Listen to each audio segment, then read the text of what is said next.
They have to let the swelling go down before they can figure out what it is.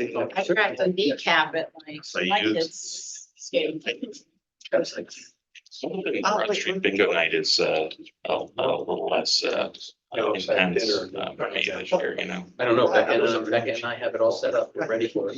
We're gonna do, Yeah, right, John. I can't start until I get back. No, we wouldn't start without you, I'm but really sorry. I didn't realize that. but yeah, my apologies. We were meant to start this at 6:45, so. Call I the thought we were ahead of. Like, I said, that's the medication one. We're like, oh. call to order the February 25th Finance and Facilities Committee meeting.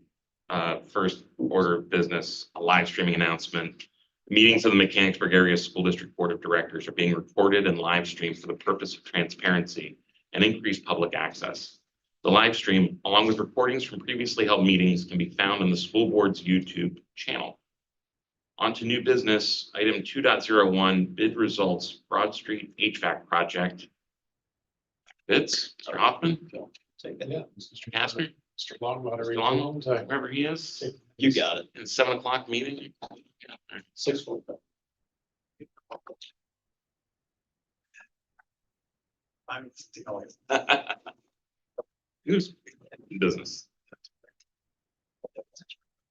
It's fine. As soon as you're ready, Mr. Long. Thank you, Dr. Pitts. Sorry about that. Misplaced the wrong packets. I think we're good. We are on to the HVAC project bid results. All right, so this evening at Finance Committee, we are bringing back with Mr. Hoffman and Mr. Kastner, two projects that we talked about with the board. The first one is the HVAC bid results, and the second one, which we'll talk about then next, is the middle school project, really a continuation of the last discussion where we approved 3 prime contractors, but we're still needing to bid that electrical contract. So I'll let Mr. Hoffman talk through the first one, and then we'll get to the second. Sure. Our Broad Street HVAC project bids came back. Get the documents in front of you there. Numbers were lower than expected, and good numbers came back. Contractors checked out. They're prepared to follow through with their bids, and we're excited about it. We'd like to follow through as well. And I'm sorry, they're attached to the agenda and board docs. We did tabulate the results, and then this afternoon kind of finalized through the vetting process that it was, you know, who the low bidders were and kind of qualified low bidders. And so that's all attached. And Mr. Hoffman, that's what he's referring to there. And we came that much under budget. How much under budget? I mean, It's in, Now let's just read that out, please. Not everyone can see the attachment there. Yeah, that's okay. Especially online, perhaps, case. So the project, as just as a reminder, we had talked in January about the capital reserve fund budget. And at that time, the estimate was about $1.8 million. And so the total project cost came in at $1,033,287. Mr. Hoffman's done a nice job, I think, of summarizing. And if you look at the one attachment that says project summary, the first 2 areas are the actual prime contractors. The second one is the HVAC controls. And so we use Siemens for all of our mechanical controls in all buildings. So we contract through them. And then the final one is Barry Isett is the engineer who's helped us with that. I think equipment has leveled out a little bit the last couple of months, where we're anticipating paying a little bit more for the equipment itself.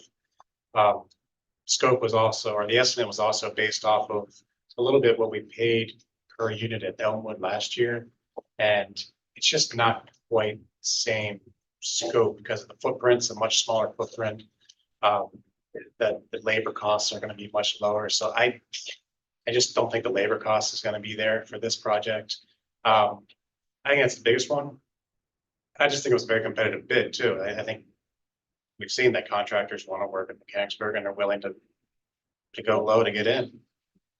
this is a third of what we estimated though. I mean, Yeah. are you sure it was done right? Yeah, we vetted them, we checked, and they're prepared to. You should look it over. Well, it would seem like this was an estimate we put, as you said, in capital reserve, not the same as having a Crabtree, giant project that gets down to a square footage and that sort of labor cost, right? So it's, in a sense, it's okay that there's variance here, just this was more of a spot check than a real. I think with the estimates, especially working with our consultants, I think with smaller projects, there can be a greater degree of variability. And so I think they do tend to be a little more conservative with smaller projects, where with like a big 10 or 20 or $40 million project, it's funny to say that it can be more precise, but I do think there's more consistent bidders, there's a little bit more predictability, where some of these smaller projects you just don't know. Like if you get some of the smaller companies who might not otherwise bid on a $40 million project and they bid on a project like this, they're going to be more aggressive than say like a low bar ECI or Mico, because they don't probably have as much overhead, and so they're a smaller outfit. And so we vetted out, I recognize some of those are probably a little smaller outfits, but we either work with them or have colleagues who work with them. And so you've done all the, so. And I think Mr. Longwell and myself, we looked into this and we were feeling like it would be lower than that 1.8, just a little bit lower. We weren't expecting it to come in that low, but we were feeling we were going to be in a good spot. But I think you've seen throughout the school districts in the area, bids have come back all over the place. High, low, extremely high, extremely low. It's kind of an unsettled time with I had all three contractors. times. We're not complaining. No, We'll take it, we'll take it. Yeah. It's a good news, it's just, if So, you see a couple of, if you see a small variation, you go, oh, okay, that's nice. When you see a big variation, it's like, huh. I know they're all pretty competitive within the sub Yes, tabs, right? yes. That all makes sense too. so can you explain what the alternative one is? The ionization. the ionization of the units. Yeah, it's a component. It's an ionization in the unit itself where it attacks molecules that go through the unit to help contain germs, kill germs as they're going through the unit, get circulated through the school. We did it last year with Elmwood as well. If the alternates have come back pretty good, so we've got one. Certainly at the first. I think as far as confidence in the project, the other piece that I would add, at the risk of bringing Elmwood up, if you remember this time last year, we had the Elmwood's HVAC project, and that one came in pretty significantly under bid. And ultimately, we worked with the contractors, they procured all of the rooftop units, and we did the project over the summer, and I think we've been pretty happy with it. Yeah. So, not that they're necessarily the same contractors, but just that pattern of sometimes with some of these smaller projects, you can get some variation. And I think, not to preview the next agenda item, but that one also I think is good news in that it's going to be under as well. So I think all of those things combined with probably a conservative estimate. You have some smaller firms that might not otherwise bid on big projects because of their capacity or ability to do it, but they're qualified firms. And so maybe, some savings there. And just some of the trends, as Mr. Hoffman said, that we're seeing with the cost of mechanical systems, maybe the inflationary environment, I don't want to say it's slowed down, but maybe it's not as aggressive as it used to be. So I'll accept all over the place about that. I don't know. The next bid might be totally different. I think it's. Any other discussion on 2.01? All right. You alluded to some more good news in 2.02 or electrical bids for the middle school. Yeah. So by way of preview, we talked a little bit about the middle school project, and as the board recalls at our last finance committee, we had talked about this project in particular, but really focused on three of the four primes because that's all we had received in terms of bids. At the time with the board, we kind of talked through what does that next step look like, because it doesn't happen to us very often that we don't get bids in one of the prime areas. And so we did rebid it. We did end up getting some bidders involved, which was really good news. And frankly, wanted to return to the board with a review of the electrical contractor. And so with that being said, and then Mr. Hoffman and Mr. Kastner here to help support as well, but I would just call out for the board maybe quickly, and then I'll let Mr. Hoffman speak a little more into this as well. What's in white there, those three contractors, that's what we already had looked at with the board and what we had already awarded. And then what's in orange there, you see your electric at 270, 700, and so you can see the total base bid. That against the final design estimate of 5.7 gives you a delta of about 1.3 million under budget. And I think what I wanted to just mention quickly was, if you go back about a month when we were looking at just the 3 prime contractors, that delta was about 900,000, give or take. And we had said to the board at the time, we were still kind of waiting to see what would happen with the electric bid. And now that the electric bid's come in, and it's come in just for full transparency's sake, we were carrying an estimate around 600-ish thousand. And so you can see that 278 came in, I think very, very good. And frankly, it added to the, I don't want to say savings because it was a budget against the actual, but it's going in the right direction. So it's $1.3 million. I would point out too that both of the bids were under the budget. So they're not too far from each other. And if I remember correctly, we went out, we went back out for our second bid. We didn't actually get to the point where we had to go out, where we could go out and just ask somebody for an estimate. This was the second round of bids that we went out for. Okay. This one, you see a little variation as alluded to. I think from my perspective, there's a couple things you can say about it. A lot of the electric contractors are very busy, and so some of them will assign a premium if they're already busy. I'm not saying Libar did that necessarily, but I think as we evaluated Lear with Mr. Hoffman, Mr. Kastner, and Kelsey as well, she was not able to join us this evening. Ultimately, very comfortable with Lear's proposal. They are a very capable contractor, and I think we worked with them in the past. Yeah, So I've worked with them quite a bit. They hadn't been bidding schools lately, whereas they used to be on every bidder's list for schools in the area. And they got back into it. They did our Elmwood project last year, which we weren't Did as they? much of a part Yeah. of, but that was a smaller project than we've normally done, and they're great. Great to work with. So ultimately, in reviewing the bids here, Finance Facilities Committee, our goal would then be to come back to the board at the March meeting to award the electrical contractor. And then mid-March, heading into April, we would kind of begin working through what site work look like.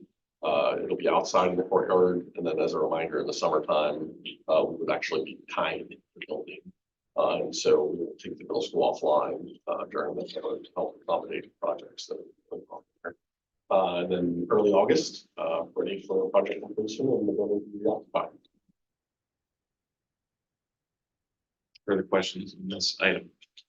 I would just like to thank both Mr. Kastner and Mr. Hoffman. I'll say that, when it comes to managing our projects, they are both integral parts of that, but also when it comes to, I'll say the smaller projects, we tend to be more hands-on in the bid process. And so not to say that we're hands-off with the big projects, but we're more involved. We're in receipt of the bids, helping evaluate contractors, talking to Barry Isett or Crabtree. And so I very much appreciate both of these gentlemen, but I appreciate Mr. Hoffman's leadership as I think we're turning the page on all of the major construction projects. But as we've talked about with the board, we still have kind of that facilities planning, the committee, the recommendations, and we anticipate that in the coming years, we'll have some other, I'll say smaller things that we know facilities is a never ending conversation really, and we'll come back for additional conversations. I'll maybe tag on to that just a little bit. Obviously, that list that was developed and then endorsed by the board, and several of you were a part of that committee. We know that there were a number of items on that list, and we prioritized that list to say, here are the ones we want to chip away at first. Obviously, our ability to get to the end of that list was dependent on how much the initial projects were. So the fact that 2 of these initial projects have come in at some favorable amounts, obviously shines a light on hopefully being able to get a little further down that list. So that was gonna be my next question, is that I don't wanna say extra, but the unallocated unspent Yes. or undesignated money. Yeah. The undesignated money opens us an opportunity to look at other things that we have deferred in the past to say, just not on the top of our list and we don't have the money right now, that it opens up that possibility so we can look at other things as well. Yes, probably over several years, ultimately Yes. 3 to 5, but yes. Yeah, okay, excellent. Thank you. Nice job. It's a good meeting. Yes, thank you both for working on this. If nothing else, we'll move that forward, both of those items forward. And that comes to the end of this committee meeting. Onto the work session. Thank you. Thank you. Thank you very much. Thanks, guys. You can bring them back anytime. With news like that. I feel like they have a good track record of building good news. Yes. Good evening. I'd like to call to order the February 25th, 2025 work session. And I'd like to announce that the meetings in the Mechanicsburg Area School District Board of Directors are being recorded and live streamed for the purpose of transparency and increased public access. The live stream, along with the recordings from previously held meetings, can be found on the school board YouTube channel. Move on to item 4, curriculum. Item 4.01, elementary fine and applied arts program evaluation update. Also, item 5.02, new course proposal, elementary STEM. Reading both of them in as we will probably have some cross conversation with them. So, Dr. Fitz. Thank you. Yeah, as our speakers get settled in, I'll share maybe a little bit at the end in mind to give you an idea of where we are and where we're looking ahead with this presentation that will encompass both of these agenda items. So we came, I want to say it was in November at the work session, maybe it was in October at the work session, but we came and shared with you the beginnings of the vision around evaluating the program that we provide to our elementary students during their fine and applied arts time. So that is the daily class that they have of either art, music, library, PE. So we've been evaluating that. We had a committee and I won't share all of the team's thunder here because they'll review some of this with you as well. But we had a committee that met and were able to make some initial recommendations. And then after that presentation to you then went back to be able to kind of tie the knot on those recommendations and really be able to work with ICC and work with the departments to be able to refine and bring a finished product here to the board. So, yeah, with the end in mind, I'll tell you that ultimately the goal is to have the board endorse really 4.01 at the next board meeting. And I say endorse specifically because this is a plan that involves a number of things that the board wouldn't typically actually vote on, but then another few elements that the board would certainly vote on. And it's really a multi-year plan. So for example, I will tell you that the plan to evolve our fine and applied arts program will involve the addition of several staff members, but over several years period of time. So your endorsement now kind of sets us on the trajectory to begin that process, knowing that in the future, we would of course bring those specific positions back for you to approve those specific positions. Again, the endorsement now allows us to continue that planning and continue to go with that implementation. 4.02 is a part of that program evaluation and will be embedded within their presentation here over the next couple of minutes. And that is something that you specifically would be approving at the next board meeting. That would really be the first board approval as part of this program evaluation. It's a new course that we would be adding to that elementary rotation. Do we approve courses at the primary level? Or is it like that the last one we did was like math in the 20s or something like that? Like Potentially, yeah. I don't understand. So we haven't too frequently. The last one that we looked at was whether we had a little bit of disagreement about this, whether when we added keyboarding to the fine and applied arts cycle, whether that was an approval or not. Really not sure if we approved it or not, but We didn't it was approve happening. keyboard. We knew it was happening. But we felt like the best trajectory here is this is a new course. A lot of great work has gone into it, and we want the board to approve it just as you would one of our second. Valid question. Can I ask you to clarify what you were talking about? The 4.0 to having to hire more positions down the road. So What do you, maybe I'll hold that question because they're gonna get into that a little bit more in their presentation, and then we'll circle back to it as because they'll talk through what that trajectory looks like. okay. So thank you all for having us back here again tonight. Dr. Bitts did a great job. He actually took some of my opening statements here. So during our next, I don't know, 15, 20 minutes so of presentation, we're just going to walk you through just a reminder of where we were in November and some of the work that we've done since November.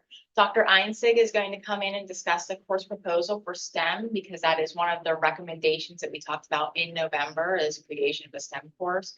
And then we'll talk about the multi-year process to make this happen. So with that, I'm going to pass it over to Mr. Underhoff. All right, so previously on Fine and Applied Arts Update, we had revealed what the current offering is. And so just to wrap our minds around what these numbers represent again. So 30 means once a cycle, it means 60 means twice a cycle. 15 would be like once every other cycle. And in kindergarten, it stands out because there's a lot of asterisks there.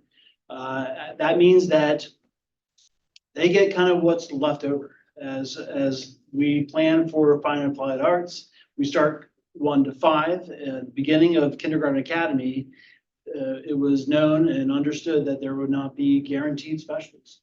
And so they get what's left over and therefore is not guaranteed. So year after year, things could change. And even today, I had an exchange with Mrs. Bear saying, hey, because of subs, I had to cancel music.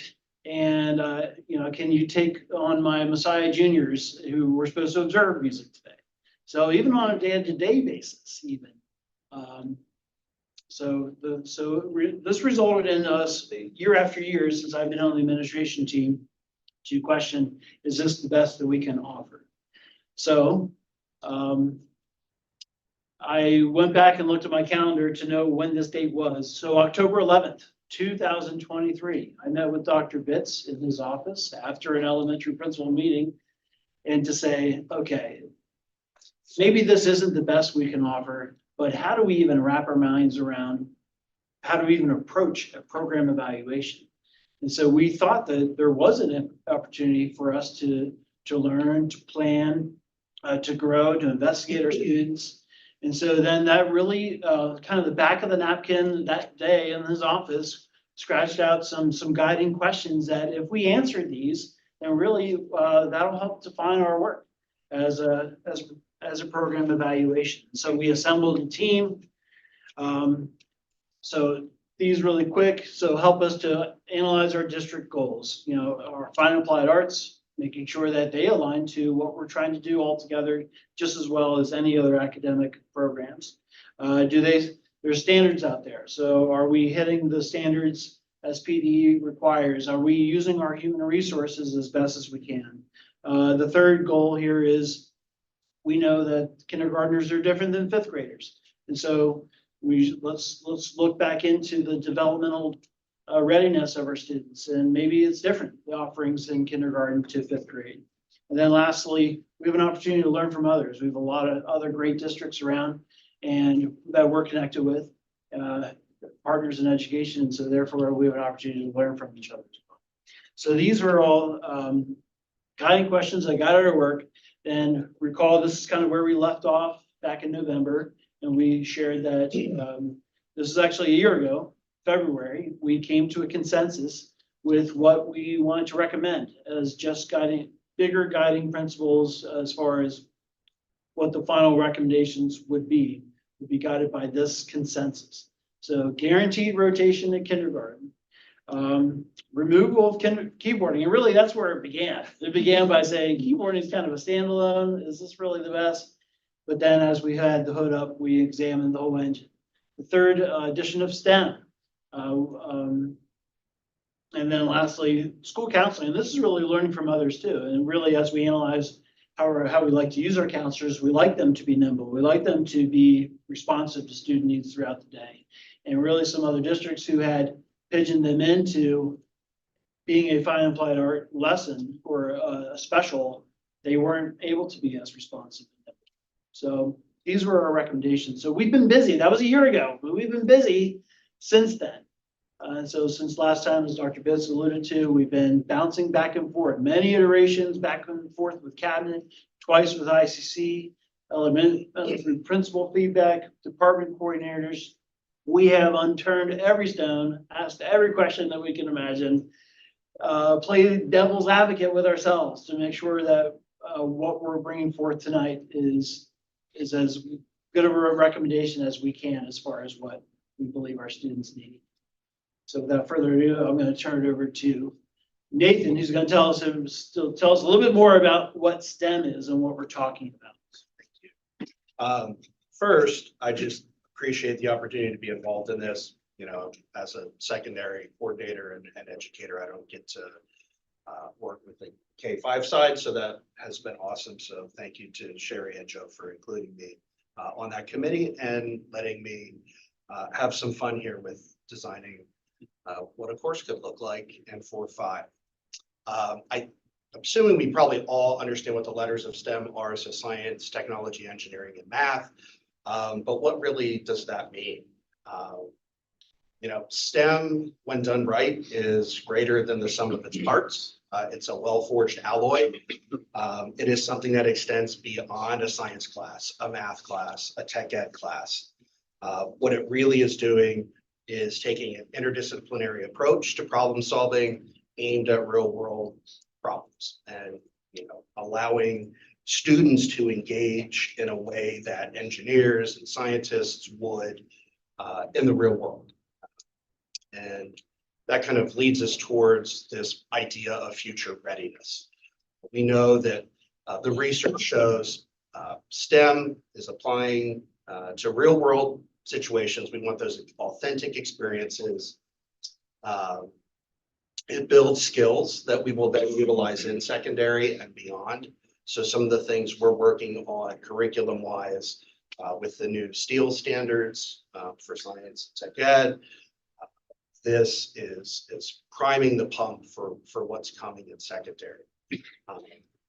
Oftentimes in a K-5 science class or math class, there's not time or the space to really dig into those kind of interconnected, interdisciplinary realities. Like, how does this all come together in a real way in the real world? So this is introducing students to that idea from a profession standpoint, but then also the skills and practices that go along with it. We know that it encourages curiosity, perseverance, and problem solving, something we want to see across the board. Can we pull on that thread? Because we have math and we are working on science at K-5, right? And more on science later or in this, I don't know. But I'm trying to understand why this kind of lives outside of science and math and in library. And maybe that's where it fits in the schedule, but like, why is STEM a special and not at the high school? It would be like one of the main programs. Yeah, a lot of the literature and current research right now points to when STEM is done in the best way or in the high impact ways, we see it as discrete and elementary. A lot of times that comes down to the time that's allotted, and then the people engaged in doing that. So someone teaching science in the units that we have might not be equipped, both time and expertise wise, to draw from all of these different areas to push students to those kind of high cognitive demand situations that we want. When we do just say science teachers go do STEM, you've taken care of it, or math teachers, it's not as successful. But in elementary, don't we have like generalist teachers? And that's not the right term, but that's what I mean, that they teach all of those things. So they do have that. I'm not trying to be argumentative. I'm sure I understand this. Yeah, I mean, it's something we've added back Yeah, and do you forth quite a want bit. to, I'll Yeah. interject. Right, I think it's a great question. It's actually one of the stones we over or unturned to be able to say, should it not be its own special? And should it just, especially in Elmwood, live within the realm of what a math science teacher does? And I think where we landed is with the breadth and depth of the science standards that are coming that we're looking to develop and what math is already a full plate.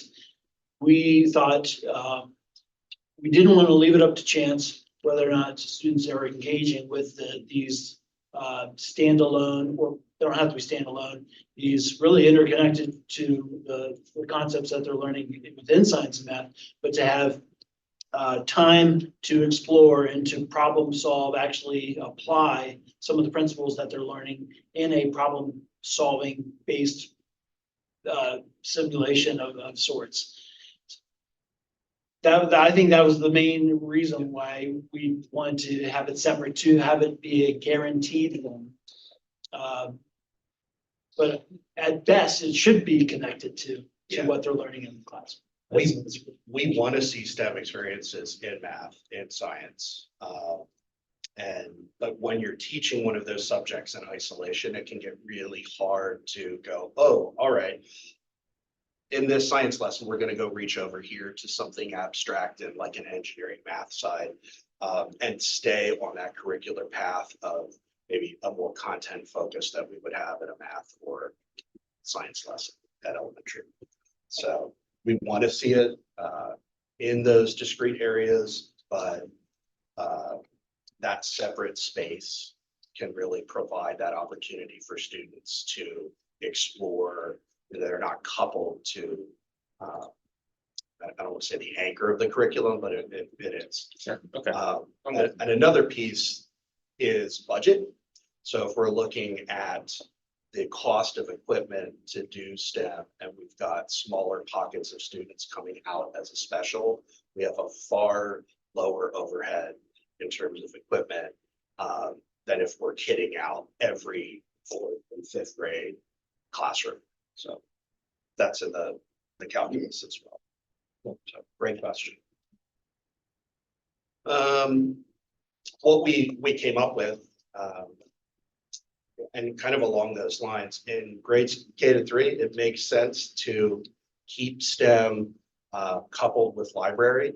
There are some things in the library standards and the goals that they have that does overlap with STEM. And you find often in elementary grades that the library is a STEM focused place because of those overlapping pieces. So we decided as a committee that we would continue down that path. But as we kind of branch out and telescope towards secondary, it starts to make sense to be very discreet about it being its own thing. And so that's where the 4-5 course comes into play.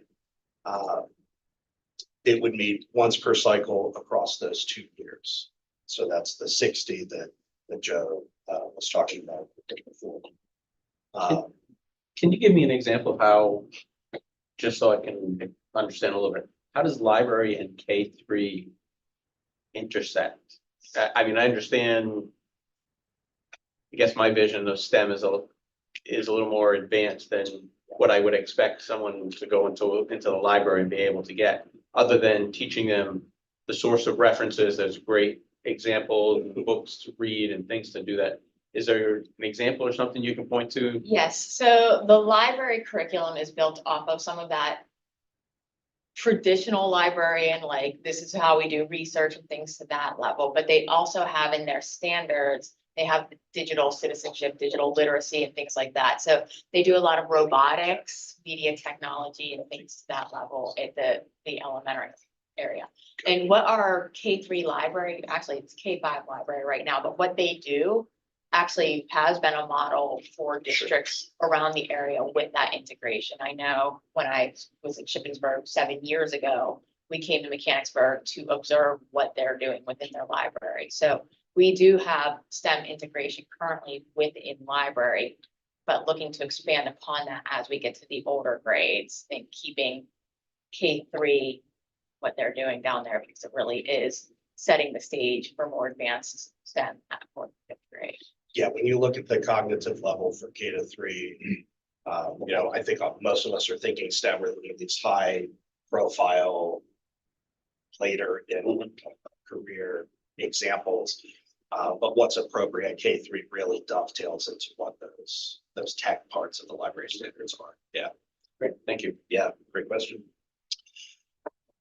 So we developed a course that has 6 major units that spiral across the 2 years. So they're coming back to the same overall units, which I'll get to in just a little bit. This section is getting at the goals that we have, which are on page 2 of the course proposal. And that proposal is in your board docs.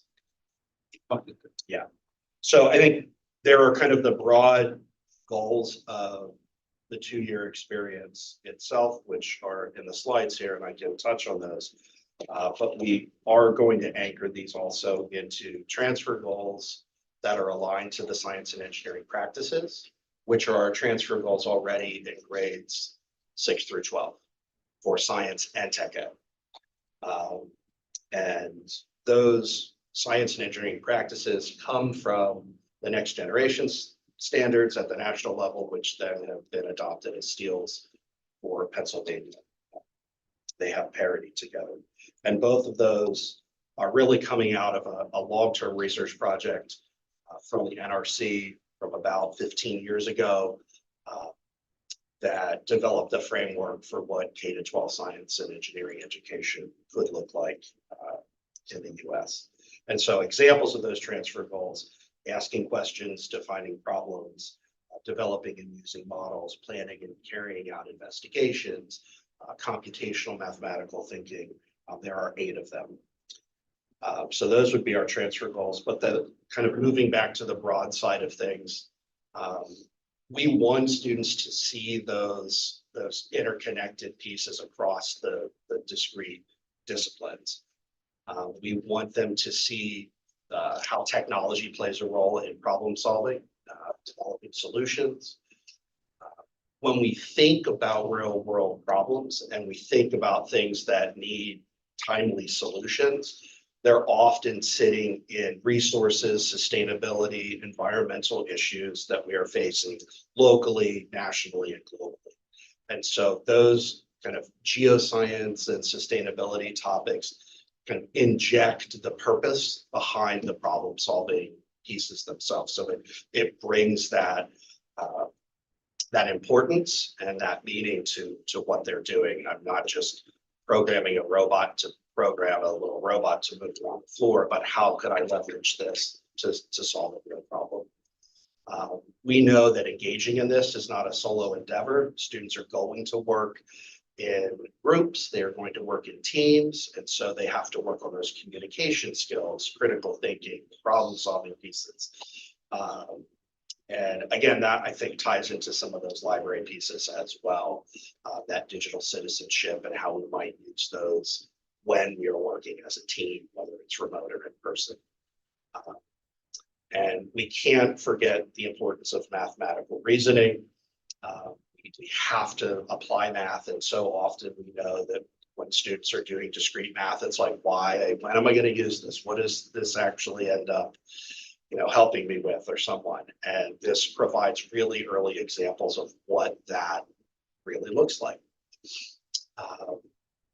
And so again, through all of this, that understanding, we're kind of priming the pump for the career and future readiness pieces. So some big ambitious goals there. Do you think that by aligning with transfer goals secondary, that there'll be a chance to sort of really transfer down what the first couple of months of 6th grade science turns into, like, let's get to chapter 2 instead of chapter 1 for a sense? Yes. Okay. Absolutely. Good. And I'm excited for that. Yeah. And transferring down those transfer goals as well is not just for the STEM class. So we are working on the K-12 science curriculum they will maps have- now that have the 8 transfer goals that articulate from K to 12. Yeah. Now, they will be coming to you guys hopefully. Okay. We're working on that. I think you would say, and Mr. Brumbaugh would say, the hope is that that would be the same in the 6th grade tech ed class. Yes. that Yeah, the students take as well. Good. Some more benefits. Yeah, and those practices are highly scalable. The documentation that underpins the state standards at the national level especially really digs into what these look like articulated for a kindergartner versus a second grader at upscale. So exciting to see the full pathway laid out. My last piece here is just the structure of the course. You can see lots of details in the full document. But cycling through these 6 units over 2 years, looping back to them with the idea that in year 2, we're taking on more advanced approaches, moving towards more complex problem solving and projects. But that idea of like, what is STEM? What is problem solving? Kind of that introduction to those underpinning pieces, including the practices. Moving into matter and energy, the sustainability, earth science, geoscience pieces, kind of giving that context, the role of tech in society, math and engineering in action, what does that actually look like? And then some time to really tackle some engineering challenges and projects. And so the document has more examples, but in the slides, there's just a few sample activities there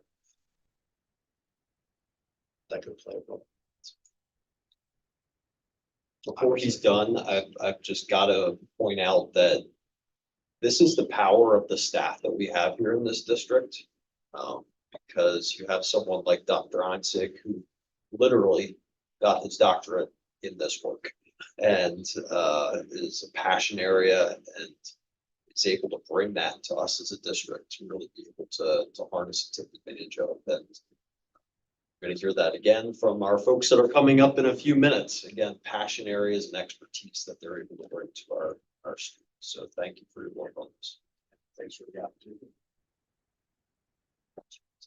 We are extremely fortunate for Dr. Einzig because, yeah, this is, yeah, exactly. He is an expert in STEM education, so great to have him as a resource for us. So we have this great STEM course proposal. How do we fit this into our plan moving forward? So I just wanted to bring back to what the current fine and applied arts experience is for our students. And again, reminding board that what we see in kindergarten is current for this year, but that's for this year. For example, PE, they currently have 15 days this year. Last year, they had 0 days. So it's variable as to what they can get based off of what we have left over once we do the 1 to 5 matrix. So what we are looking for proposing, and you do have a bigger version of this in front of you. I'll give you a few moments to look through that so you could digest what we're looking at here. And the numbers represent the days that they would be having those courses within the year.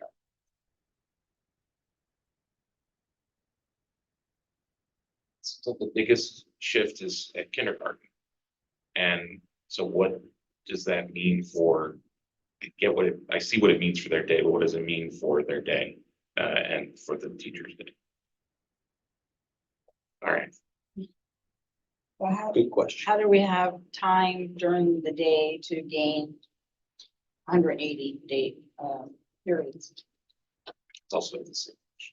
So within kindergarten right now, they do have time built in.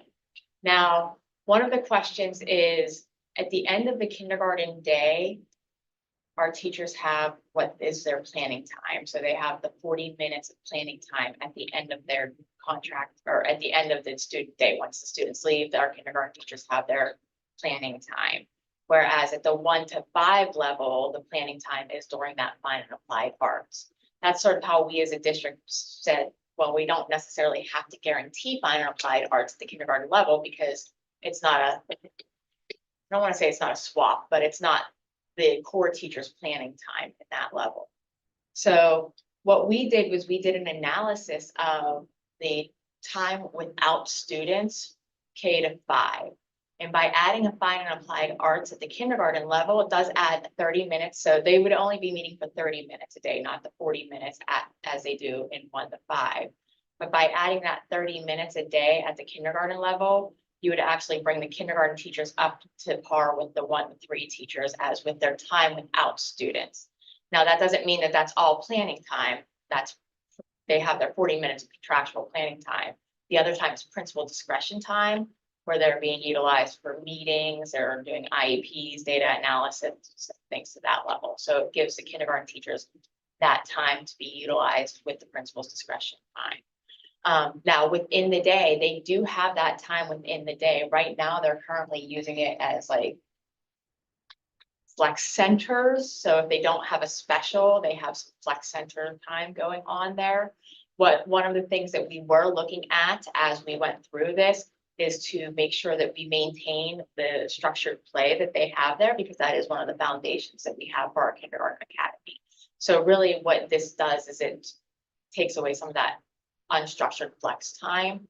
So that is time that can be used to help students with like their math or reading, but there's still other time in the day that they can do that. Really what it ends up being is they had more flex time at kindergarten than they do at the 1 to 5 levels because they had the I think what they were doing, so the special was, they were the ones delivering that special to That's true, yeah. So they were delivering some semblance of art or some semblance of Zen in that time that they had on their schedule, if there were a guaranteed special. That is true. So. I understand. You're not taking away you are or are not taking away like morning meeting flex time. No, That's morning meeting staying, it's 30 minutes where they do extra centers, so it's extra core time. But it's core time that they're utilizing because they have it, but it's not necessarily needed, if that makes sense. And largely because they have to structure their day. Over the years, they've had to structure their day not counting on that time, because some years there's 3 of the 6 days that they have a special. There's other years where 5 of the 6 days they have a special, so that half hour to be. There's other years that maybe it's only 1 or 2 days, so they haven't been able to regularly rely on that time. Thank you for better articulating that. So if you look at our proposal here, you'll notice that the biggest change really is in kindergarten. So what we are looking at is we're looking at adding art for 60 days. So that's 2 times a rotation in kindergarten. The reasoning behind that is because art is tied to developing fine motor skills for our students. So kindergarten is the most important year that we have them K to 12 to really help to refine some of those fine motor skills that will be utilized later for writing and drawing and doing more of those creative activities as well. Music, we have that twice a cycle in grades 1 and 2, which is similar to what we have it now. And again, the research for that is at those grade levels. That's where students, so going back to what's developmentally appropriate, that's the age level where students really can learn rhythm, tone, and pitch. I'm not musically inclined, so rhythm, tone, and pitch. So that's really how we can start developing that in our youngest learners at the time it's developmentally appropriate for them. What you'll also notice is at the 4th and 5th grade level, PE and health are separate. So we do PE, 1st grade, 2nd grade, 3rd grade, and then students do not get a designated health until 4th grade. What we are looking at is we are looking at guaranteeing 60 days of health and PE at kindergarten and spreading out that health with PE K to 5. So really we want to highlight building those healthy habits in students early on and not waiting until fourth grade until we start hitting health. So looking at having some of those health lessons integrated in within those blocks early on in kindergarten and start building from there. Library and STEM, as we said in our proposal, that we'll keep STEM within library at the K-3 level. You will notice that we've increased that third grade time for STEM. So again, it's integrated within library, but giving them more of that time so they can still hit their library standards, look at hitting digital citizenship in that third grade, and increase the STEM time in third grade there. And then you'll see in library and STEM as separate in fourth and fifth grade as we discussed in the proposal. Again, the STEM separate, Dr. Einsig has already gone over that. But what we also would like to point out is by pulling STEM out of library at that fourth and fifth grade level, that really allows fourth and fifth grade library to focus on digital citizenship right before students get cell phones. So it's a topic that they hit, but because they're splitting that time with STEM integrated in the 30 days right now that they have, they don't get to go as deeply into it. So that's really, those are some major benefits that we have with this program reimagining that we have here. I'll just point out real quickly, with the STEM, you probably saw in the course proposal that a STEM teacher will need to be hired through the implementation phase. And actually the state has quite a bit of flexibility for as to who or what certification we can hire for that particular position. There is no STEM certification in the state. There is a STEM endorsement, which is a little different than certification.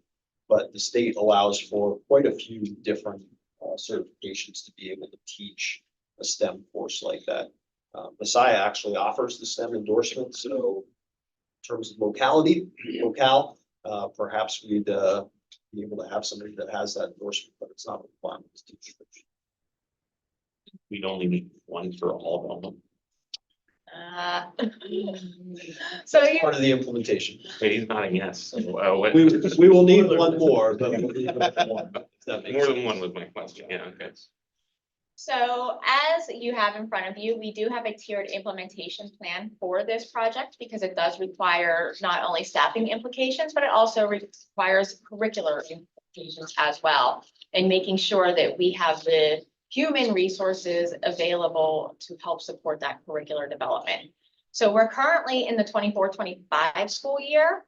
Art is working on their unit development for 2 times per cycle based off of the art curriculum maps that you have approved last spring.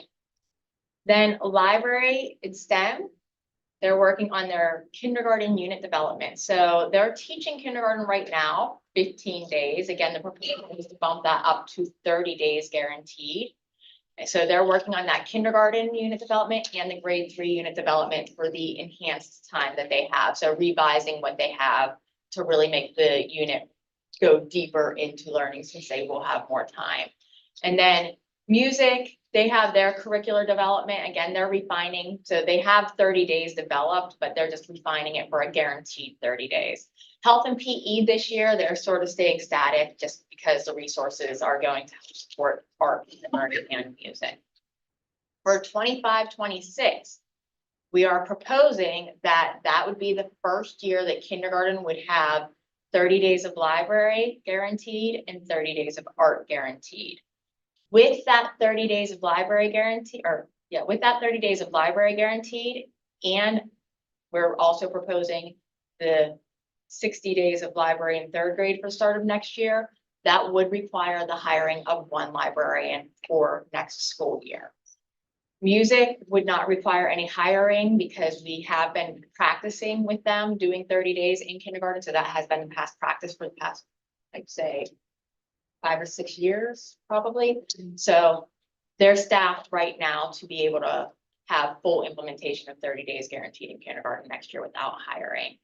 And then for the 25-26 school year, we would work on K-5 curriculum integration for the health and PE. So again, taking what we're doing currently in 4th and 5th grade and starting to map out what units would look like in kindergarten with 60 days health integrated. What would units look like in first grade, 60 days with health integrated?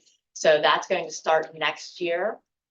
For the 26-27 school year, we would be ready for full implementation of art in kindergarten going up to 60 days. So again, past practice has been 30 days, even though it's not guaranteed, it's been a practice. For 26-27, we would go to that 2 days per cycle, which would require the hiring of an art teacher that year.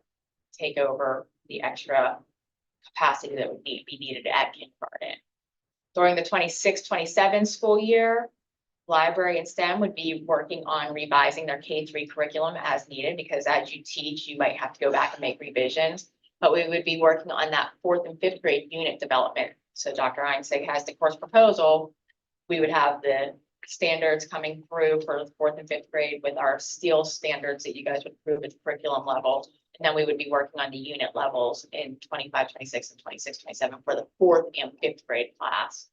Music would revise their curriculum as needed. And again, health and PE would have that 26 to 27 to really work on that integration for the health and PE courses K to 5. And then 27, 28 would be full implementation, meaning the 4th and 5th grade STEM course would run, which would mean hiring a STEM teacher for 27, 28. And then we would also have the full implementation of the K to 5 health and PE integration that year as well. So you can see that this is a 4-year plan. We're looking at that plan to spread out the need to hire, because we know we're working within a budget. It's hard. I wouldn't want to come to the school board and say, I need 3 new teachers next year. That wouldn't be fair for all the programs that we have across the district. But it also allows us to be strategic in our unit development to ensure that we have rigorous coursework for our students. So the art teacher you want to hire, would that art teacher only be up to the K? In kindergarten? That art teacher would go into our K-5 rotation. So I would still have to do a matrix to divide out who goes where. Even with the hiring of that art teacher, there would still be time. There would be some time in their schedule that they would be able to go to, like, first grade classroom or something. So I have a big master matrix that I get to go through and play Sudoku with and try to divide out people as they move through to share between the buildings. Yeah, said another way, there's very few of our elementary fine and applied arts teachers who are only in one building. I knew that, but I just thought. So it's one. And we look for passion, if there's one of our current art teachers who is passionate about kindergarten, and it's great for those students, then perhaps they would spend a bulk of the time there. Look at that too. If we have the course proposal for STEM here tonight, is our first read, why wait until 2017? Why can't we accelerate that one? For STEM to happen in 4th and 5th grade, we need for health and PE to be ready to integrate down to the other levels. And that's going to take time for them to take and revise those units. That's realistically what it comes down to, is giving health and PE the time to meaningfully revise their units of instruction, to think about where they're going to strategically put in their health lessons for those grade levels.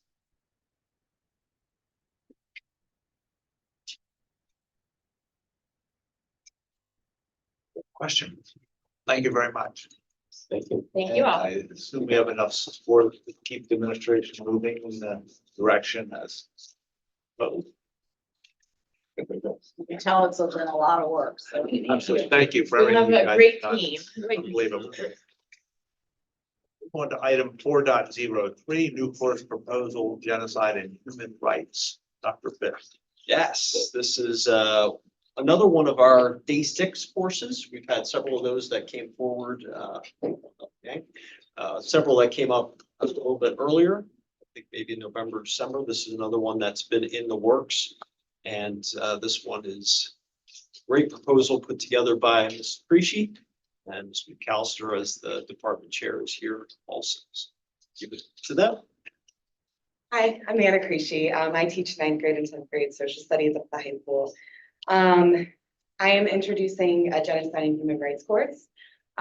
This is a completely student-driven course. I have a few students who come see me during lunch, and we were talking one day and the topic of genocide came up. And I know that doesn't sound riveting for a lunch topic, but one of my students asked me, why did we only learn about this in 9th grade and 10th grade? And why isn't it taught every single year? And I looked at her and I was like, yeah, you're right. So I ran down to Clay's office and I asked him the same question. But we do teach the Holocaust in 9th grade. In 10th grade, we teach the Rwandan genocide, the Kurdish genocide or the Turkish genocide, and also the Armenian genocide, but it's a very short amount of time. And this course would offer a little bit more of a scope and understanding of genocides as a whole. And it would address discrimination and hatred and prejudice in our world today and how that can lead to genocide. It is as Dr. Bitts said, it's a 1 semester, 1 cycle day course, but the aim for the course would be prevention of future genocides. Through our social studies department, we've been working with our transfer goals that are historical thinking skills, and those historical thinking skills really focus on cause and effect and how things occur across time periods and regions. And this course would look at all time periods, look across all regions in our world, to look at these genocides. After talking with Clay, the kind of foundation of the course came from a book by Samantha Power called A Problem from Hell. And this book just does a great job in explaining how genocides have affected our world. And I'm not just talking about the Holocaust, I'm talking about Rohingya, Darfur, and many others that unfortunately in our world, we just don't know enough about. And this would give students the opportunity to learn more about these. In the course proposal, the essential questions that is on page 2 of the course proposal, I think they do a really nice job in explaining how this course would be outlined. But again, that scope and sequence would really be based off of Samantha Power's book, A Problem from Hell.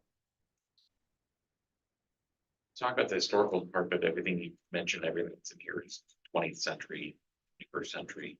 So how far back are you really reaching? So we would touch on Native Americans, but we would really start with Raphael Lemkin's definition of genocide, which would start with the Armenian genocide in the 1917s during World War I. But we would touch on, because Samantha Power does touch on that in her book, of Native Americans. And, of course, every time that I teach about the Holocaust, other questions come up. Was this a genocide? Would this be considered a genocide? So we would definitely talk about that. I'm curious if you have an Amnesty International club at the school, or if that maybe this could begin the genesis of one, Yes. in which students could have practical ways of addressing Yeah. on a daily basis. To put this into, yeah, definitely put the things that we learn into practice for sure. We have had a genocide relief awareness club for years. So sort of on and off, some years greater, interest than others, but that's something that we have had. So how would you respond to people in the community who might say that this is a really heavy topic? Well, I'm just saying, I would, and that, so some people might say that this is very ambitious and more of a collegiate level topic. How do you respond? Yeah, I'll say this, I taught in Maryland for 7 years, and when I taught in Maryland, I taught 8th grade, and I took my students every year to the Holocaust Museum, and the parents asked me that question. It's a very heavy topic for our kids. But something that was brought up in ICC that reminds me of what I said to this parent was that students are taught to not hate from the very youngest of their grade levels, to treat each other with kindness. And this course takes those ideals and tells us this is what could happen if it leads there. I do think it is a collegiate level topic, but of course we would keep it at a high school level. And not go as into much detail, in that sense. So is this more of a course on hate, or is this more of a course on genocide? How hatred can lead to genocide, how hatred and discrimination could lead to genocide. And Clay, does that fit into your? Yeah, I would make the argument that when I sat here last year, we brought the civil rights course to you, heavy topics, you know, charged topics. And I've had the chance to teach a few of those lessons. I've had a chance to sit on those classes. I mean, it's been outstanding. So the course is certainly on the history of genocide, and Lemkin's coining up the term after World War II, and the UN's role in recognizing this, and the role of the United Nations countries that support this. So as far as being a heavy topic, absolutely a heavy topic, no different than the civil rights class that we're teaching now. And Anna's just a tremendous teacher, and judgment, will be used in how the course is delivered. But we had been talking originally, she had been talking about, do we want to have a Holocaust class? And we have 15 80-minute classes, 15 85-minute classes. So the conversation, continued, and can we do something that's a little more far reaching than just, a class on Holocaust? Try and make some connections to all these things that the kids are learning in 9th grade and 10th grade. And so, we have something that we're proud of. It is, to your point, there are heavy topics there for sure, but it absolutely is in line with what we're teaching. So that was my point. My point is that we shouldn't be teaching Sure, every topic to no. our students. And I would encourage it. Thought. My hope is, and what I feel strongly will happen is that our students are learning. They're studying the Holocaust, they're studying Rwanda, and they're studying, the Turks and the Armenians. And much like they do with our modern American conflict course that they take then in 11th and 12th grade, a lot of those kids take that course because they develop a passion for those topics in our core courses. And our elective numbers are really, really high right now. So they're really high, and the kids are getting a good experience. I think that the day 6 piece, I think this is something that's going to grow. We have 30, 40 kids this year taking the civil rights course, and they're excited and smiling when they leave. And I think that those numbers will continue to grow. So this is, our effort to offer something else to the students that we don't necessarily have time to dig in our regular courses.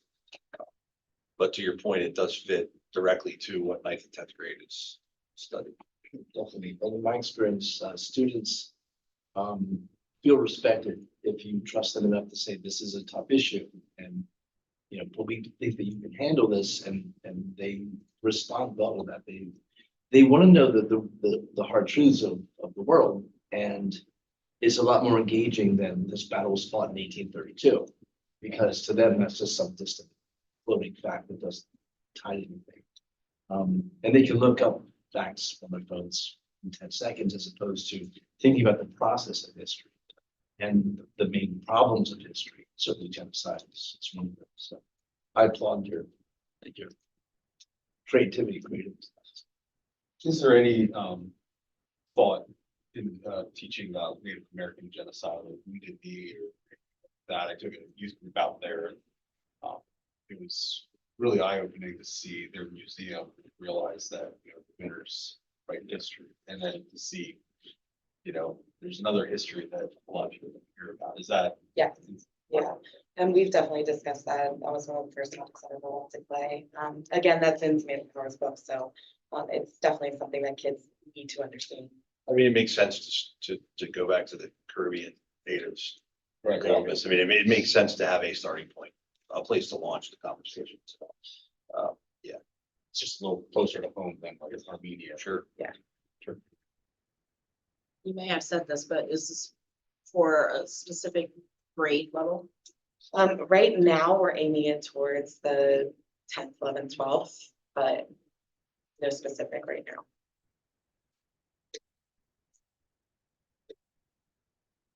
Glad that you're continuing to develop deeper topics like this. And sixth grade or basics classes like this is good. Very cool.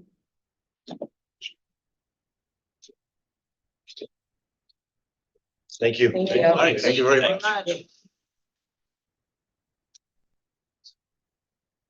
Move this forward into March. Approval. Very good. Thank you, Glenn. Thank you. 4.04 curriculum maps, financial literacy. Dr. Yeah. Pitts. Just keep having some amazing staff members come forward here. This one I'll tie directly to the decision the board made last year with one of our positions that we brought forward in our staffing plan. Last year, we created a role that we called the Career Education and Workforce Coordinator. And that was a position that we were very lucky to be able to find an outstanding candidate in-house. And she is sitting before you, Tasha Clever, and she, this is really a product of that decision. So when you think about, all right, we make these decisions, we make a staffing decision, we make a hire, you know, how does that impact things later on? The work that has been able to be done to begin to bring greater organization and clarity to financial literacy and career education, and really look at a 6 through 12 program really has accelerated based on the work that she's done, certainly with Mrs. support. So I'll turn it over to them to share with you the maps for both areas. Sorry, my voice is not great, but I'll try to be loud. One result of our last comprehensive plan was our belief statements, as you all know, and we take those very seriously. They help us make decisions, and one of those beliefs that came out of the community and stakeholders was that students must engage in experiences that prepare them for life after high school in pursuit of their career, education, and work goals. And so this was one of the driving visions that we had as we started our work with this new curriculum, thinking of not only the experiences they have off campus, but what can we do for students in campus, in class, where they can start to make sense of their next steps when they In 2024, the state came out with new academic standards in 2 areas. One was the financial standards and the other was the career education and workforce standards. And we just thought this was a perfect opportunity. Anytime we get new standards and new curriculum, we really do see as that. How can we be intentional in creating a curriculum that will result in an experience for kids that they haven't had before? In this case, we wanted to create one that had some connectedness to it and some coherence. And as Dr. Bitts was saying, Tasha Clever's done a wonderful job helping make that happen. So as with all of our curriculum here at Mechanicsburg, our intention as we developed the goals and understandings for career education was really to represent the skills and knowledge that we want students to be able to transfer in a professional setting once they leave Mechanicsburg. And so I just want to spend some time sort of reviewing what those goals look like.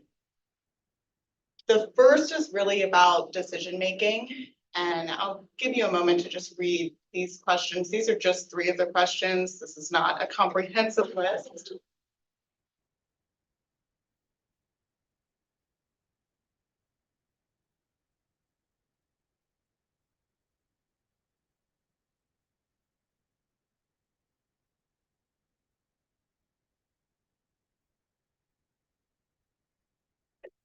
And I'll draw your attention to that first question. Really what we're aiming at is a more holistic approach to career exploration and not just looking at, for example, strengths. So you might have a student who's really great at math. That does not necessarily mean that they will find success or fulfillment in working a job as an accountant, right? And so we want them to be thinking of all the factors that might influence their success within a career. The second goal is really about pathways. So again, I'll allow you to read these questions here.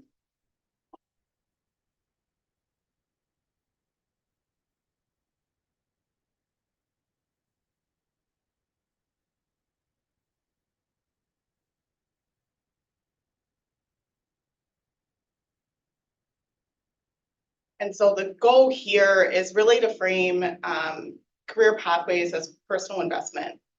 These are things that our students are going to invest their time, their energy, their money, your money, probably.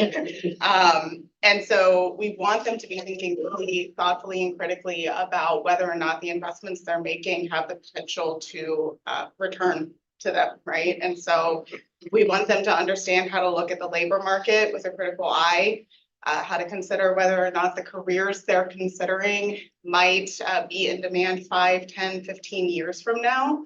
And we talk a lot about what factors actually influence that market and why things change. Can I ask a question? Yeah, absolutely. Can you help me understand what, I need to back up and understand what career ed is like at the middle school to understand what we're like talking about improving or betterment in here. Yeah, if you don't mind, I will get there. Okay. I promise. Thank you. So the third goal is really about habits and skills. And if you look at these questions, you'll notice some keywords, communication, obviously.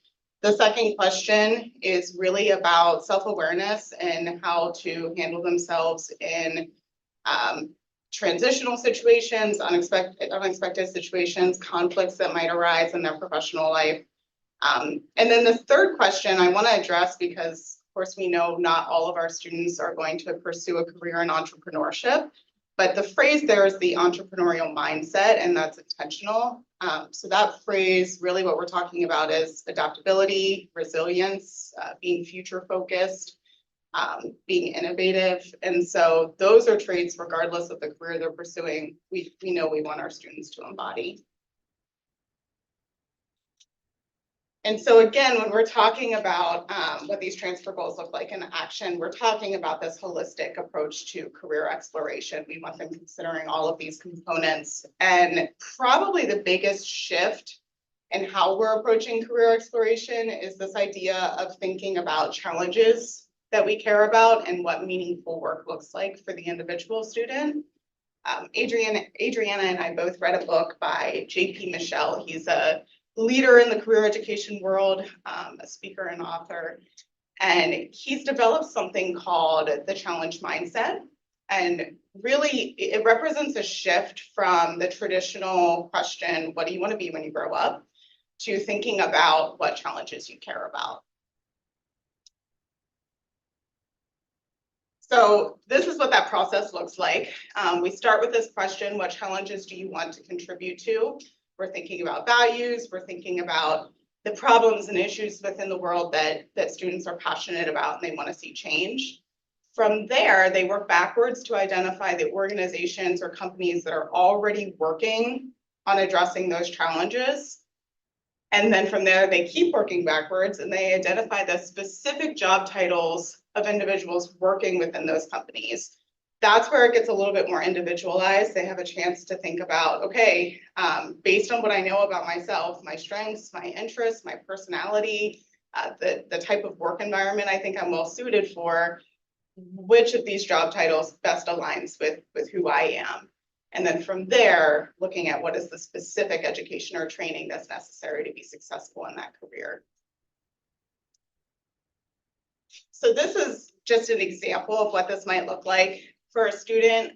This is a very broad challenge, of course, the protection of the environment. We do try to narrow their focus a bit and have them get a little bit more specific. But with this example, they might discover the company Patagonia is working towards addressing this issue. And if they dug deeper, they'd find a whole plethora of job titles, marketing directors, human resources directors, child development teachers, because Patagonia offers childcare for their employees, sales associates, IT systems, admin, accountants, environmental advocates. So a wide range of job titles. And so again, from there, you'll find that the education or training needed for that variety is vastly different. I think the goal here, again, is for them to discover what work they might find meaningful. And I think there are a couple of reasons this approach works well. The first is, if I'm a student and I really care about the environment, if I'm just thinking about it sort of on a regular approach, I might think, okay, well, I'm not great at science. I'm not, I didn't do well in biology. I didn't do well in chemistry. Probably not going to do a whole lot to address that problem in the world. I don't have what it takes. If you look at it from this approach, I recognize that I do have something to contribute to solving a problem I care about. It just might not be in the traditional way that I thought it had to be. I think the other benefit of this approach is that when they're able to identify work that they find meaningful and that they are fulfilled by, it allows them, one, to do that work for longer, right? So there's a longevity there. And then I think the other aspect of it is that they want to do it well, right? Because they're invested, they care about it. And so I think there's a drive there for lifelong learning that that's what we're looking for in our students. So to get back to your original question, in terms of implementation, we're already seeing the fruits of this. All of our 9th and 11th graders take a career development course at the high school. And so this, we're already seeing this approach pay off. It's really resulted in some rich conversations with students. In the future, we've recognized the natural potential to connect career readiness with industry-related subjects like BCIT and FCS. And so I think the goal is by next school year, we'll have that embedded at the middle school level as well. The goals and understandings are 6 through 12. So there's a vertical alignment and they are certainly building on those skills from middle school to the high school, but the goals themselves are the same. Eventually, I think the goal would be that everybody sort of owns this. We all want to invest in students' futures. And so if these goals and understandings can be sort of a bank that all 4 areas are able to pull from, I think that would be the ideal scenario. Just to draw on that real quick. Yeah. Going back. And either one of you, if you want to just share with the board to remind them of where is BCIT and FCS taught at the middle level, in particular, 6th grade, I think guaranteed for a certain amount, 7th grade guaranteed. Yeah. Perhaps what BCIT stands for would be helpful. It's business, computers, and information technology. Yeah. So it's really our business department and our FCS department. Yeah, it's different at every level. 6th and 7th grade, I believe, are 60 days. 8th grade, they have some options for things. So I don't have that in front of me to give you the completely accurate information. I don't want to give you wrong information, but yeah, it's They picked 2 of 4. They picked 2 of 4, yes. Choice. So it's not guaranteed in 8th grade. How does this line up with CTC as a option for students when we send them on tours, 7th and 8th, and Yeah. talk about it in 5th, I think. Yeah, so they go on the field trip in 8th grade. I think the hope would be, as we embed this curriculum into the student experience, that they're more informed and they're able to say, yeah, CTC is a really good choice for me because this is what I'm thinking and this is where I'm headed. And these are the skills that I want to build. And that's the best place for me to work on building those skills rather than just, hey, that sounds kind of cool, right? I think it's really about giving them the knowledge that they need to make an informed decision about whether or not CTC is a good option for them. So I actually find this fascinating. I don't know why I was so fascinated. I mean, I know why, because you did a great job. But this, like, I would actually say that it doesn't matter where this fits in with the CTC, because what you're teaching is a way of thinking, not necessarily just, like, this is fascinating to me. Like, I wish my kids took this because, like, for instance, what we look at now and how we all probably looked at our jobs is, the first thing we ask is what jobs make the most money? And then we know that no one's gonna be successful if they do that, right? You know what I mean? And so, what's that? Not happy at least. Well, Depending on how you look at it. we'll get into whether money makes happiness later, but that's not really, no, but what I'm saying is that what you're teaching is just teaching kids how to actually think about themselves and where they fit into this whole thing. And then you actually take this scientific approach at looking at what's out there. This is fascinating. This is great stuff. This is actually really good Well, I stuff. would hope this would avoid college students changing their majors 3 or 4 times because they really have no idea what they want to be when they grow up. Yes. So, I mean, I the mean, if you earlier, teach somebody to know what they're gonna be good, what they wanna do in the right way, they're gonna be the best at it, right? And they're gonna be able to lifelong learn with that, like you said. Yeah, this is good stuff. And my This is way- question on CTC was about timing, not about. No, I like, get it. I You don't know. wanna learn you wanted to be a diesel mechanic in 12th grade and be like, oh man, I wish I'd learned that, wish I'd figured that out when Yeah. I could have applied to Yeah, CTC. yeah. but all of us, if you don't have passion for what you do, your job, it's miserable life, So the more encouraging we can be to students to say, you got to find what your passion is. What do you really care about, and find a career in that field is way more promising than salary. Sorry. Why are But you apologizing to me? I don't know why you're apologizing. but any job's gonna be miserable if it's not Yeah. what you care about or do. And to your point, I think the fact that they have it in 9th grade and that's when they're applying for CTC is that timing wise, I do think it works well. So a guaranteed and viable career education curriculum is new, but I do want to acknowledge that a focus on careers in our district is not new. And there have been many individuals involved at the district and building level in creating really good experiences for our students. And so my goal since starting in this position has really just been to ensure that all of those pieces talk and that nothing that we do is done in isolation. And we all have this common goal, right? We want students to be successful. We want them to be prepared for their future. And my goal is for students to understand why they're doing what they're doing when they're thinking about their future and when they're partaking in all of these experiences. And so what we hope is that this career education curriculum really acts as an anchor to make sure that students are engaging in all of these programs and experiences in a really good way. And so some of you might be familiar with the phrase BDA framework.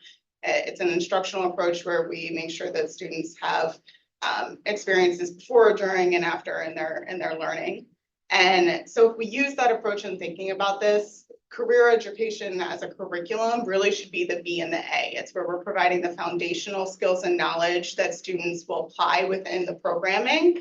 But it's also where we're providing spaces for meaningful reflection about how those experiences connect with their learning. And so I'll speak to a couple of the things on the graphic here. The work on the MASH graduation project, which many of you know about, has been embedded within our career development courses so that students see the direct connection between those work-based experiences and their learning. We're also taking advantage of community partnerships with organizations like PCD and Junior Achievement to offer career connection field trips and to hold events like BizTown and the 9th grade STEM Summit. And again, we're using the anchor of the curriculum to make those experiences meaningful for students. At MASH, we also have our crew time, which we're utilizing to ensure that every student has access to a trusted adult who they can sort of meet with and get some advice from along this journey so that they have someone to bounce ideas off of and have conversations with. And we've worked hard to train our staff in the basic tenets of our career education program so that our messaging is consistent across the board with students. And then additionally, we've invested as a district in a program called Zello, which is a college and career readiness program. We started using it at the 9th through 12th level this year. Eventually, we will implement that at the middle level as well. The long-term goal is to use that program to allow many more stakeholders to see students' progress as they go through this career exploration journey. I'll just finish by saying, we know that when a program is collaborative and coherent, ultimately students benefit. And so that's been our goal as we've developed this curriculum. The other curricula that goes along with the career development is the financial literacy. And we brought the personal finance course here. And we really appreciate your approval on that.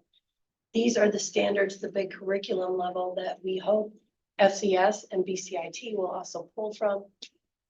And for this, the standards are basically the first transfer goal is really about earning money. So you can see the questions there. What will influence my ability to earn money? Mindsets and behaviors around money have been added to these standards. Students talking about bias in their family. Everybody has grown up with a certain mindset about money and what that means. And also learning about financial institutions and they can help you. And the second transfer goal is, okay, I have money, what do I do with it? So the second transfer goal is really about making decisions. How do I create a budget? How do I invest with this money? How do I save money? And the students love these discussions. They love investments. They just love talking about money and investing in money. So they have a lot of fun with it. And finally, it's how do I protect myself? Risk management. How does insurance work? What does it mean to be a scam? What's a scam? And teaching students to protect themselves. We've had a lot of fun writing this curriculum. We've asked a lot of people in the community to make sure, asking them, what do you wish your teenage daughter or son knew about finances? And kind of cross-references that with the standards.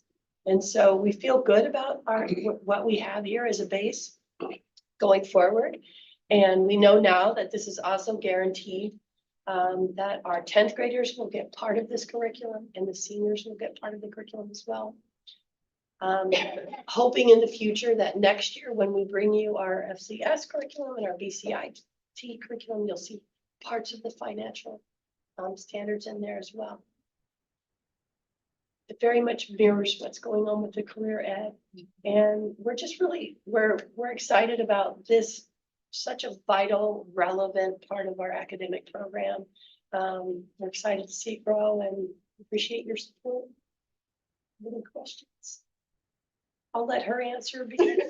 I have another question on the career side. How can we measure the results of these things? It seems like we're being more intentional in this. I remember a presentation a couple of years ago that seemed like, boy, we kind of lucked out that these numbers ended up this way.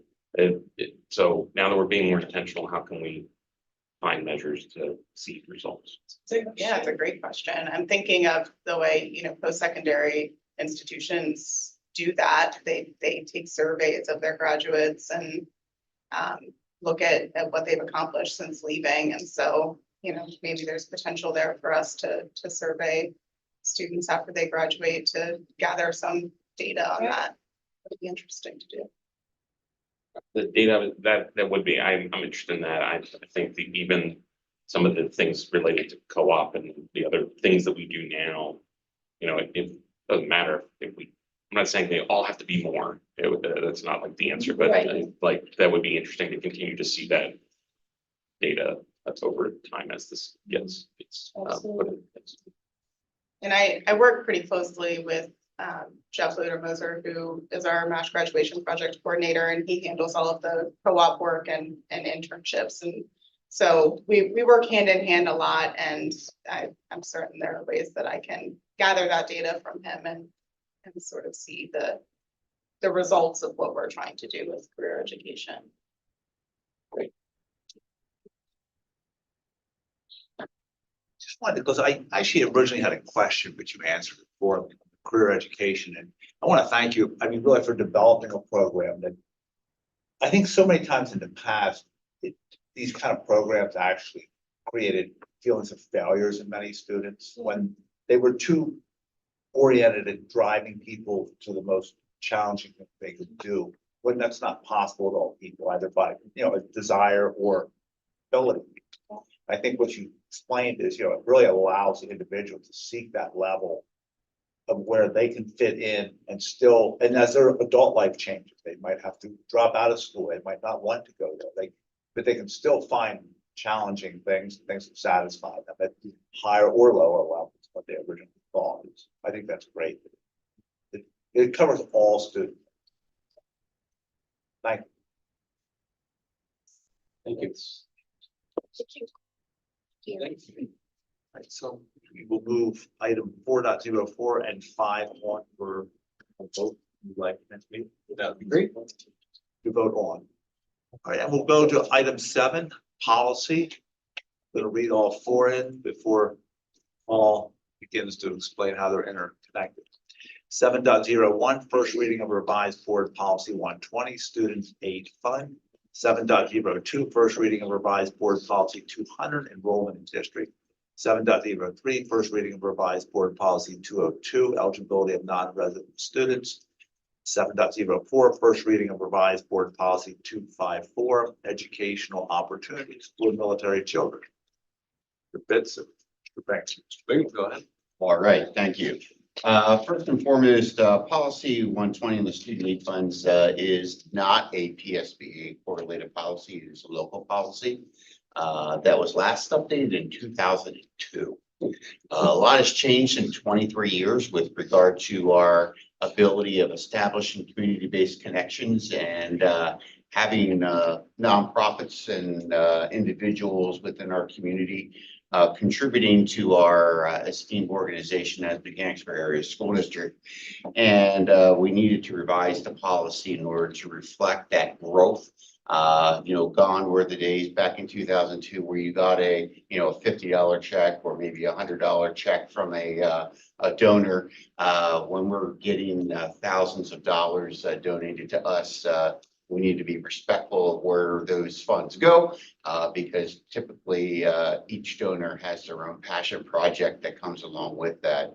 And so therefore the policy needed to be updated to reflect what are we going to do with those donations that come into our school district.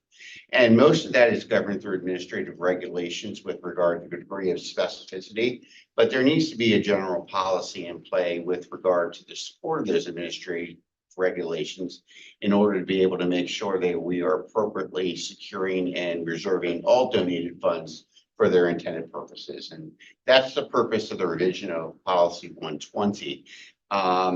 We'll notice in the student aid funds, just for example, we have an administrative regulation talking about our elementary and secondary student aid funds. These are funds that are reserved to remove barriers to students' access to their education, participation in extracurricular activities, being able to be a part of a club.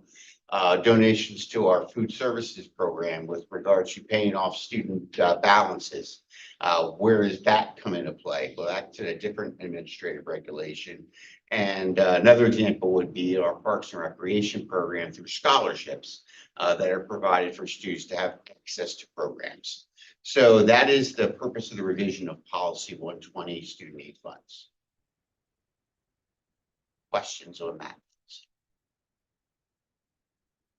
Okay, policy 200 is enrollment in the district, and this is another policy that's impacted by the educational instability. If you remember the concept that we talked about over the past 2 board meetings with policies with regard to updating and reflecting educational instability, students that are in extreme circumstances that bounce around from district to district, move, students experiencing foster care, homelessness, or just migratory populations. How are we supporting them as they transition and not penalizing them based upon our programs and practices and policies? So policy 200 is about enrollment in the district, basically removing the barriers to enrollment that are required for students that are experiencing educational instability.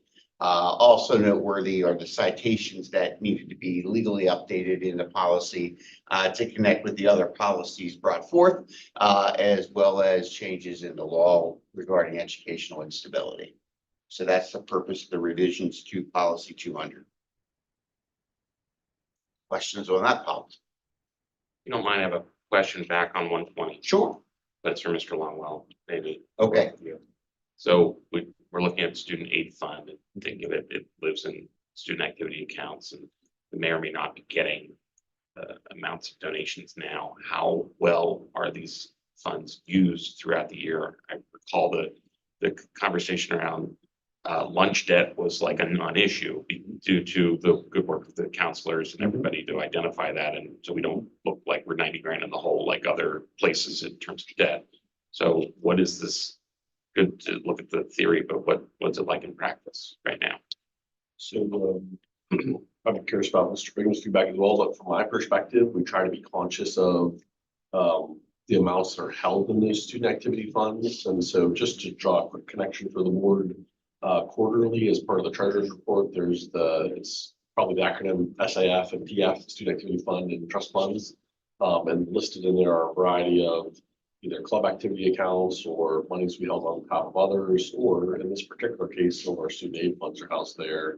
And so from my perspective, we do try to manage the monies in a way that we don't just accumulate endless amounts of it, right? So what's the purpose of those funds? How are we distributing it? Are we effective in getting it to, for whatever its intended purpose is, are we effective in getting money out to families who need it? And I think to Mr. Bingham's point, I think you did a good job of articulating some of the examples.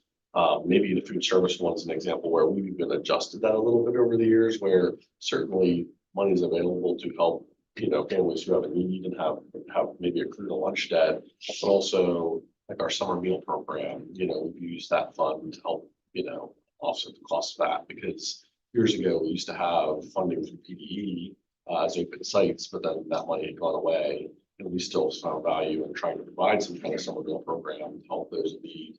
So some of the funds can help offset that too. So I think it's thinking about purpose, how can we be effective in using it, and then making sure we don't just accumulate it responsibly. Do you feel that we are effective in the use of the student funds, student aid funds beyond lunch debt and into like some of the other areas that I can't articulate? Yeah, I mean, I can give you some examples. Some of the things that we've done with the elementary and secondary student aid funds. A student who needed to have access to their own musical instrument in order to be able to participate in orchestra was not able to participate because they didn't have the funds. Another student who was physically disabled wanted to participate and needed a special type of apparatus connected to their ambulatory limb in order to be able to play the viola. So we purchased that through the student aid fund. When there's a barrier to a student's ability to engage similarly to their non-financially challenged and or non-disabled peers, we could utilize the elementary and secondary student aid funds in order to be able to remedy and remove that barrier. So that those would be two examples that are connected to the area of music that we use those funds for.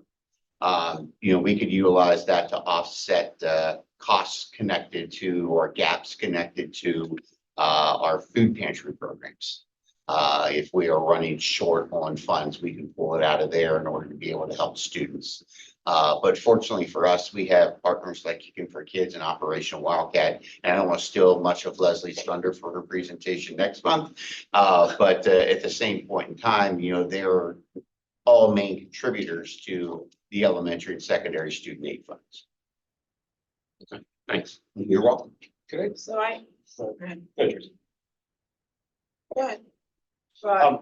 Point of clarity, real quick. So it looks like it's being moving from specific need categories and making it more towards a specific student account. Is that specific to an individual student, or is that like a general fund that can move from. Yeah, these are general funds and, you know, we don't get granular other than the fact that we're trying to, the reason we have elementary and secondary is because the needs are different. So therefore, typically when we get a donation, it's prorated based upon enrollment at each level and looking at remaining account balances, as Mr. Longwell alluded to in his response. We don't want to create a stockpile of cash. That's not the purpose. The purpose is to be able to provide the resources necessary to remove those barriers and take those funds and utilize them for the intended purposes of the donations.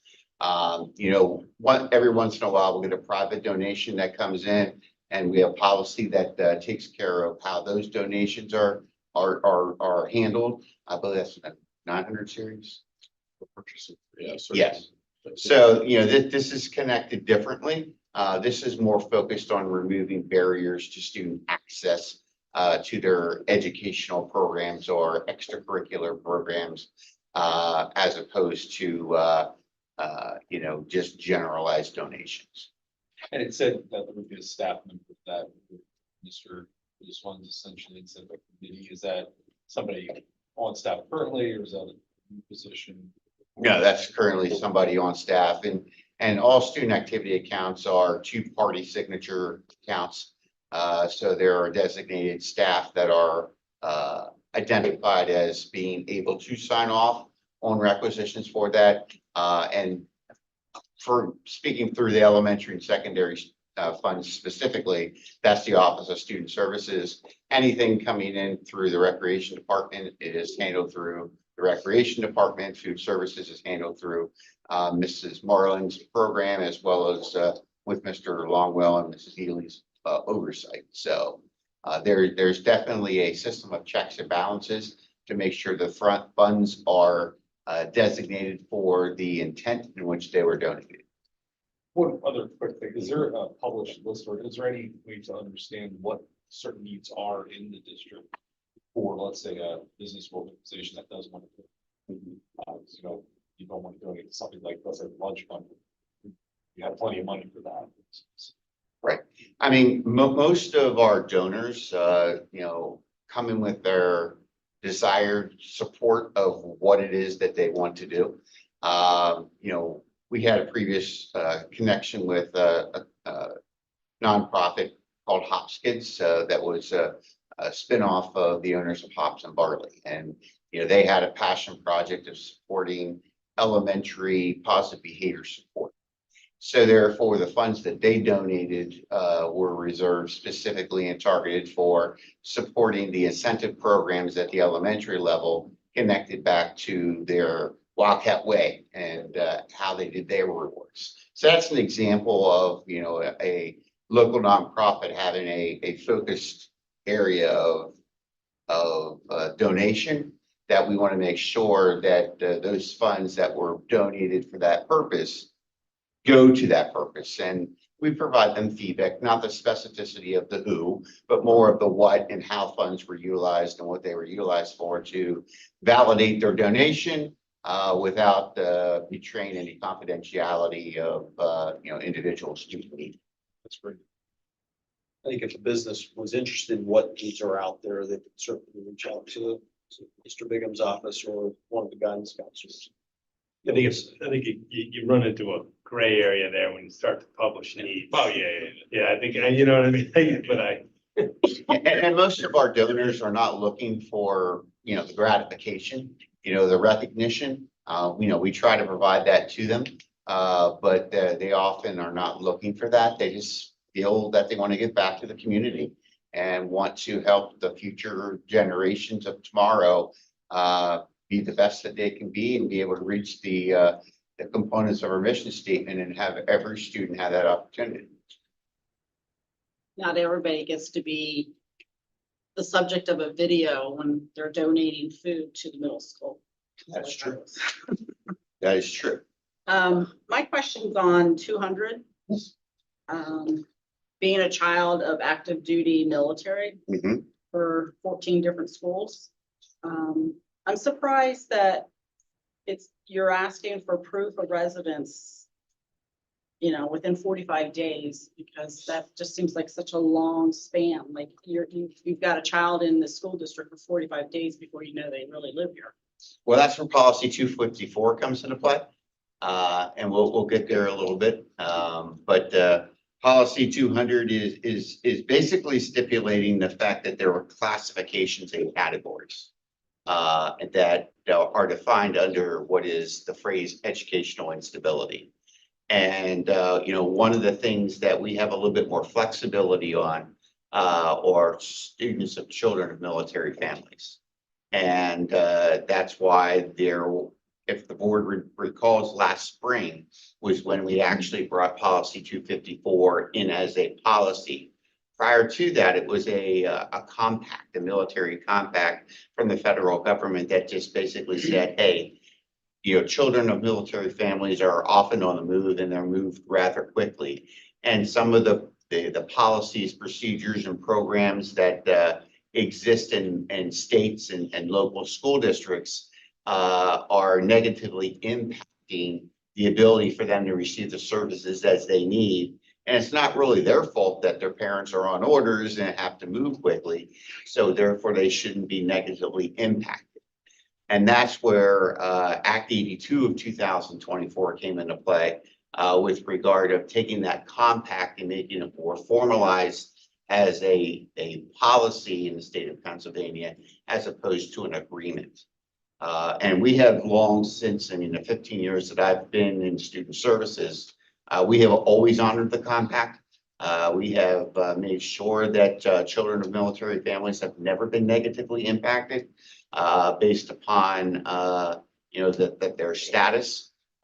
We have been very mindful of not disrupting their education as much as possible. An example that we talked about previously was gifted education. Gifted education has no federal guidelines or provisions like special education does under IDEA.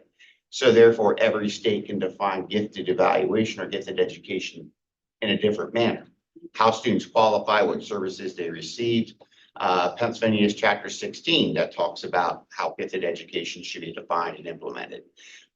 So therefore, if I'm coming from a state like Texas, and I'm a child of a military family, and I'm coming from Fort Bliss to the Navy Ship Parts Control Center, then okay, or the Army War College, then I should not be inhibited or unable to receive services that I was receiving in Texas, just because now I have to go through an evaluation process to see if I meet criteria under Pennsylvania law under Chapter 16 to be qualified as gifted.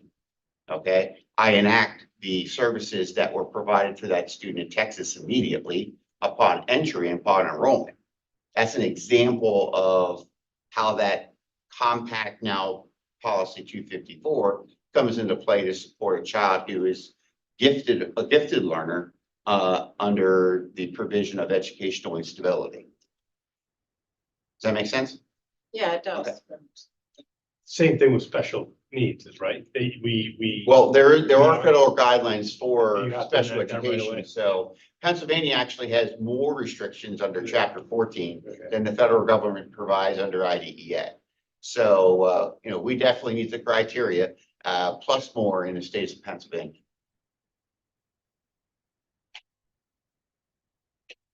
Other questions on policy 120 or 200?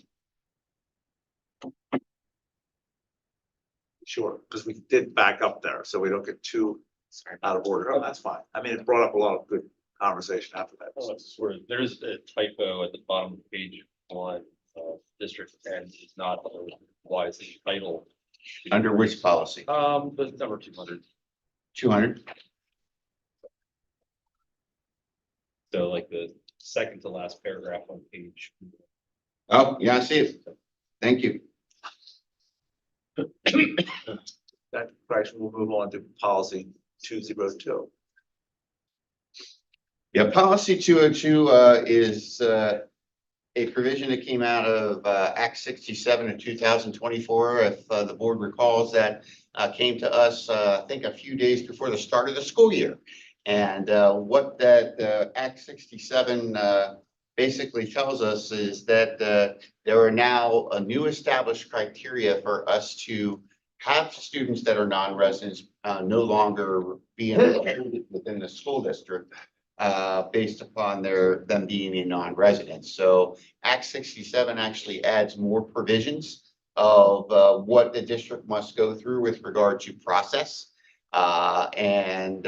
Before a child is removed from the Mechanicsburg Area School District as a non-resident student.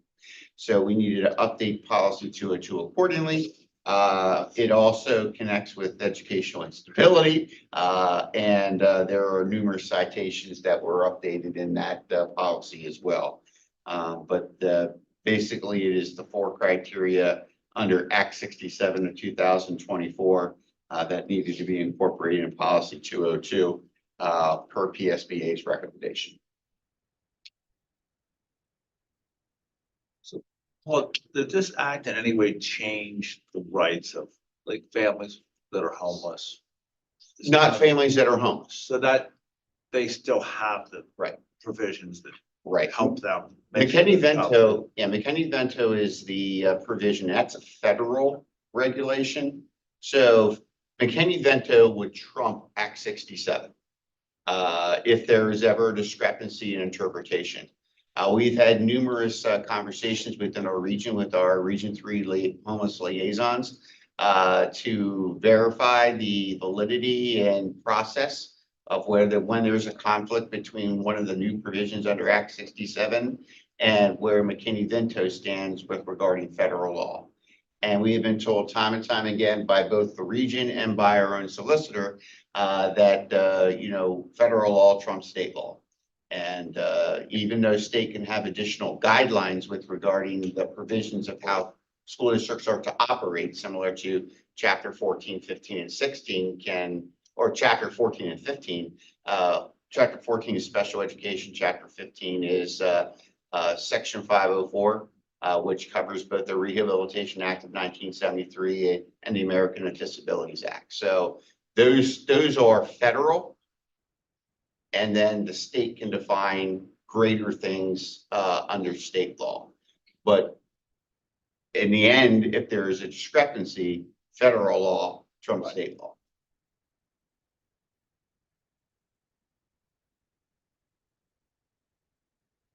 Questions on 202? 254. And policy 254, as I mentioned earlier, is the board policy, a new board policy as of last spring on educational opportunities for military children. Again, this is taking the compact, formalizing into policy, but the changes that are being brought to the board this evening are just in a definition of children of military families. And the definition has grown to include National Guard and Reserve families who are on active orders. So therefore, the previous definition did not include active reservists or active National Guard members' children. So therefore, we modified the policy, modified some of the citation. It's a minor change to the policy, but again, this policy was just approved last spring. So it's not a huge change, but this came also in the provisions of Act 82 of 2024, which came out this past summer. But it's still spelled out on this policy that parents don't have to prove their residence for 45 days. That's correct.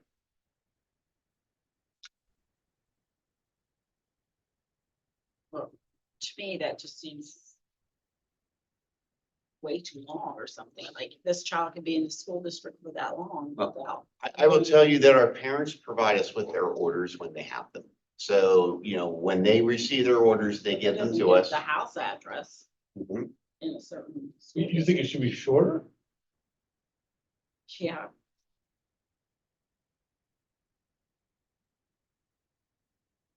Is that something that's dictated by law, or is that something that, or the compact 45 days?